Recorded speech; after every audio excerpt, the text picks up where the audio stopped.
$700,000. Not a bad sum at all. In fact, the biggest purse race ever for fillies in the history of the harness racing sport. And what made this race so interesting, we're going to take a look at the stretch call, was Sevilla Lobel, driven by John Copus, won the race, was placed 10th for interference. And it was a bad break for Johnny Copus.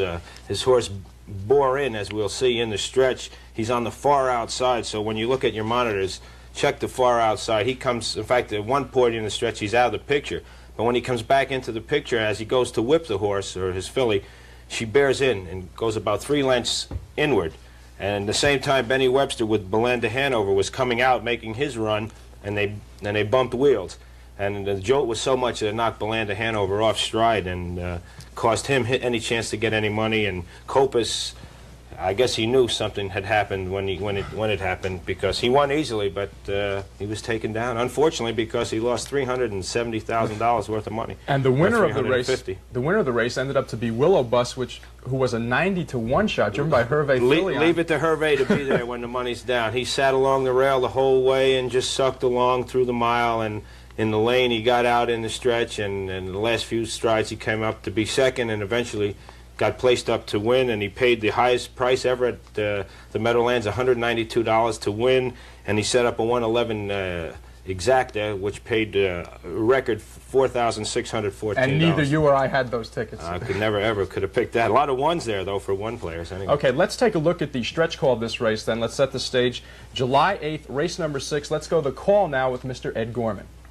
Over on a 3-wide brush. Height is going to go right up after the leaders.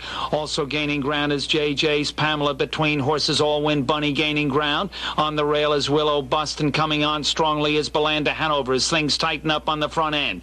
Reached the 3/4. Boston Irish got the rail. Height of Hanover on the outside. I'm No Angel both ready to challenge. At the 3/4 and 128-1, they're in the lane. Straighten away. Height of Hanover sticks ahead in front. Far outside, All Win Bunny is up to join the leaders.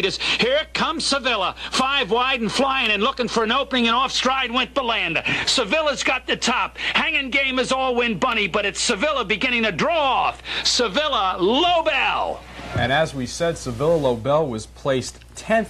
And it was a tough call too, Suss. As you saw, you know, both guys are looking for that hole, the opening there. One guy on the outside, and his filly unfortunately bore in Copus's filly as Benny Webster was making his move, and it was just one of those unfortunate things, and a close call and a disputed call, but the judges were proven correct. Okay, for those then who maybe didn't see it, let's go back now, another Inside Track instant replay, and show you the stretch call of the $700,000 Sweetheart Series, and watch on the outside, right, Professor? The outside horse. Just past the 7/8 pole, Suss. Okay, so let's go to the monitor for another Inside Track instant replay.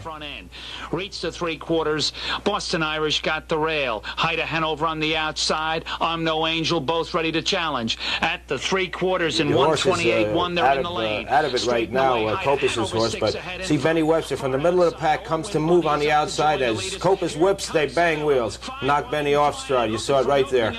Benny lost the chance to get any money, and Copus easily won. But here comes Herve up on the outside to get second and eventually get all the money. Professor, excellent analysis. 57-4, great pacing for 2-year-old fillies. And we should mention once again that exacta, not bad, $4,614 and change. Just a small number at the Meadowlands.